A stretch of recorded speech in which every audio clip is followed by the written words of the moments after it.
संध्या अपने कमरे में चुपचाप बैठी हुई मैगजीन पढ़ रही थी कि बाहर से पति अरुण की जोरदार आवाज आई, संध्या बाहर आओ अभी। लेकिन संध्या ने अंदर कमरे में से कोई जवाब नहीं दिया तो चिल्लाते हुए उसका पति अरुण कमरे के दरवाजे तक आ गया और बोला, बहुत ज्यादा दिमाग आसमान में उड़ने लगा है तुम्हारा।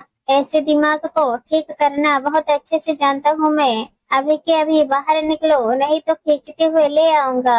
लेकिन संध्या अभी भी चुप थी। ये देखकर अरुण का गुस्सा सातवें आसमान पर पहुंच गया। आखिर उसकी पत्नी उसकी बात नहीं सुन रही थी। उसने बाहर हॉल की तरफ मुड़कर देखा तो उसकी माँ गीता जी और बहन प्रेरणा उसे ही देख रही थी। दोनों को अपनी तरफ देखता देखकर अरुण अपने आप को अपमानित महसूस करने लगा और गुस्से में तमतमाता हुआ वो कमरे में अंदर तक आ गया और संध्या को बाह से पकड़कर उसे खींचता हुआ बाहर हॉल में ले आया और सोफे की तरफ धकेलता हुआ बोला, बहू है, बहू ही बनकर रहो। इस घर की मालकिन बनने की जरूरत नहीं है। कब से आवाज दे रहा हूँ, सुनाई नहीं देता तुम्हें? तुम्हारी हिम्मत कैसे हुई मेरी माँ और बहन से इस तरह से बात करने की? संध्या अपने आप को संभालते हुए उठी। देखा तो सास और ननद अपनी कुटिल मुस्कान के साथ उसे ही देख रही थी। आखिर उनकी जिद का सेहरा उनके बेटे ने उनके सिर पर बांध ही दिया था।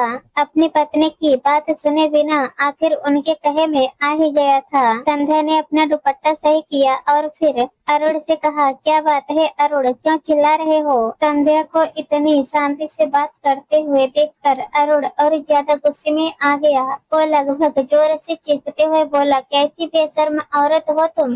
यहाँ घर में इतना हंगामा हो गया तुम्हारे कारण और तुम्हें पूछते भी शर्म नहीं आ रही कि क्यों चिल्ला रहा हूँ मैं? क्यों, ऐसा क्या कर दिया मैंने? संध्या ने बड़े ही शांति से कहा, क्या कर दिया तुमने? ये तुम पूछ रही हो? तुम्हारी हिम्मत कैसे हुई मेरी माँ और बहन से इस तरह से बात करने की? आस पड़ोस की औरतों के सामने तुमने उनकी बेइज्जती की है। अभी के अभी माफी मांगो इनसे, वरना इस घर के दरवाजे तुम्हारे लिए हमेशा के लिए बंद है। अच्छा भला मैं क्यों माफी मांगू?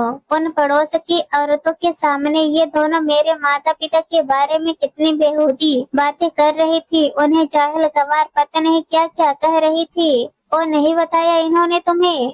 और वैसे भी तुम होते कौन हो मुझे इस घर से निकालने वाले? मैं तुम्हारी पत्नी हूँ। इस घर पर मेरा भी बराबर का हक है। संध्या ने कहा तो अरुण के कहने से पहले ही गीता जी अपने कानों पर हाथ रखते हुए बोली, हे राम, देखो तो कैसे अपने पति से जुबान लड़ा रही है। यही संस्कार सिखाए हैं इसके माता पिता ने। अरे बहुएं तो वो होती हैं जो अपने ससुराल की बातों को ढक कर रखती हैं और ये बेशर्म सबके सामने बड़े ही शौक से बता रही थी कि आज मामा ससुर आए थे, इस कारण इसके हिस्से में ठंडी रोटी आई थी और वो इतने बड़े कंजूस निकले कि 100 रुपए ही सगुन के मेरे हाथ में रख कर गए। अरे मेरे भाई के लिए इतनी बड़ी बात कहने से पहले 10 बार सोचती तो सही। अरे हम सब तो खाना खा चुके थे। अगर तूने तेरे हिस्से का गर्म खाना खिला दिया तो कोई एहसान तो नहीं किया? क्यों, क्या गलत कहा था मैंने? जो सच है वही तो कहा था। आप भी तो मेरे माता पिता के बारे में बातें कर रहे थे। संध्या ने कहा। आखिर प्रेरणा भी कहाँ पीछे रहने वाली थी, वो भी बीच में कूद पड़ी। ऐसा क्या बेहूदी बातें कर दी आपके माता पिता के बारे में हमने, जो आपने इतना हंगामा किया? जो कहा है सच ही कहा है। आपके माता पिता अपनी दामाद की इज्जत तक नहीं करते, गंवारों जैसा व्यवहार ही तो करते हैं। अब सच सुनकर आपको मिर्ची लग गई तो हम क्या करें? मिर्ची किसे लगी है वो तो मुझे सामने ही दिख रहा है। मैंने भी तो सच ही कहा था, संध्या बोली तो अरुण उसे चुप कराता हुआ बोला, बस बहुत बोल लिया संध्या तुमने। तुम्हें इस तरह अपने ससुराल वालों के बारे में पड़ोसियों के सामने बात नहीं बनानी चाहिए थी। तुम सबके सामने हमारा अपमान कर रही थी। अब चुपचाप माफी मांग लो वरना। लेकिन संध्या शायद झुकने को बिल्कुल भी तैयार नहीं थी। वो भी अपनी आवाज को बुलंद करती हुई बोली, वरना क्या कर लोगे तुम? संध्या को चुप न होते देखकर अरुण ने उस पर हाथ उठाने की कोशिश की, लेकिन संध्या ने उसके हाथों को रोक लिया और उसकी कलाई को कसकर पकड़ते हुए बोली, बस करो अरुण, मुझ पर हाथ उठाने की कोशिश की तो मेरा हाथ भी तुम पर उठ जाएगा। उसकी बात सुनकर जहां अरुण बिल्कुल हैरान रह गया, वहीं गीता और प्रेरणा ने अपनी कानों पर हाथ रख लिया। हे भगवान, अपने पति पर हाथ उठाने की बात कर रही है। घोर कलयुग है ये तो।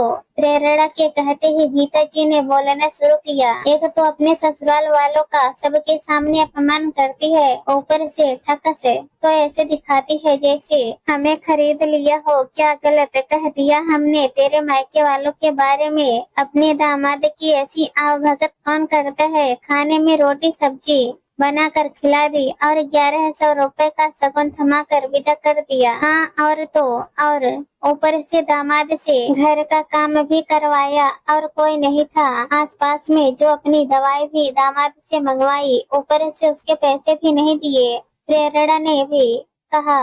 उन दोनों की बात सुनकर अरुण झेप गया। ये तो वही बातें हैं जो अरुण ने अपने ससुराल से घर आकर अपनी माँ और बहन को बताई थी।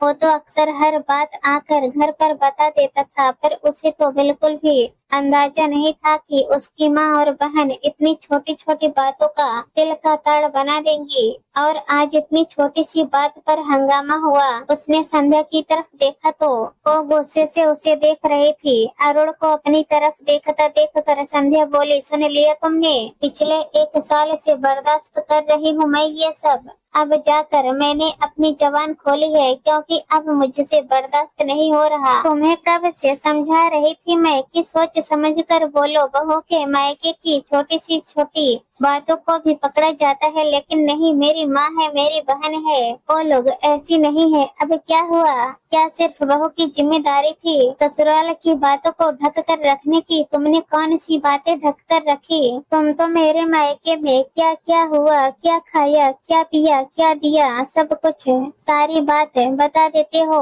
और फिर मम्मी जी यहाँ मुझे 10 ताने सुनाती है। अरे मुझे सुनाती है तो सुनती है, साथ ही पड़ोसियों के साथ बैठकर चटकारे ले लेकर वो किससे सुनाती है? आखिर ऐसा क्या कर दिया मेरे माता पिता ने? भाई बाहर रहकर पढ़ता है, पापा उस दिन हॉस्टल उनसे मिलने गए हुए थे, फिर भी मम्मी ने घर में जो भी अवेलेबल था बनाकर तुमको खिलाया, पर तुम्हें उसकी कद्र नहीं हुई। ऊपर से मम्मी बीमार थी तो तुमसे दवाई मंगवा ली तो कुछ गलत कर दिया। दवाई ला कर देने में दामाद की ठकस नजर आ रही है, और मैं यहाँ दिन भर घर का काम करती हूँ और कुछ भी नहीं। मम्मी ने तो पैसे देने चाहे थे, पर अच्छा बनने के चक्कर में तुमने पैसे नहीं लिए, तो इसमें मम्मी की क्या गलती जो अब सबके सामने उन्हें जाहिल गवार कहा जा रहा है? मेरे मायके की तो छोटी छोटी बातों को पकड़ लिया जाता है। अगर वो छोटी छोटी बातें तुम्हारा अपमान है तो माफ करना, तुमसे ज्यादा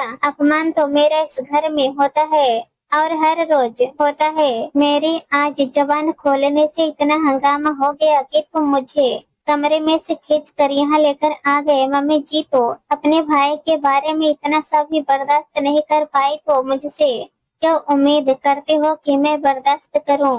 सम्मान दोगे तो सम्मान मिलेगा, वरना आज जो हुआ इस घर में अक्सर वही होगा, कहकर संध्या अपने कमरे में चली गई।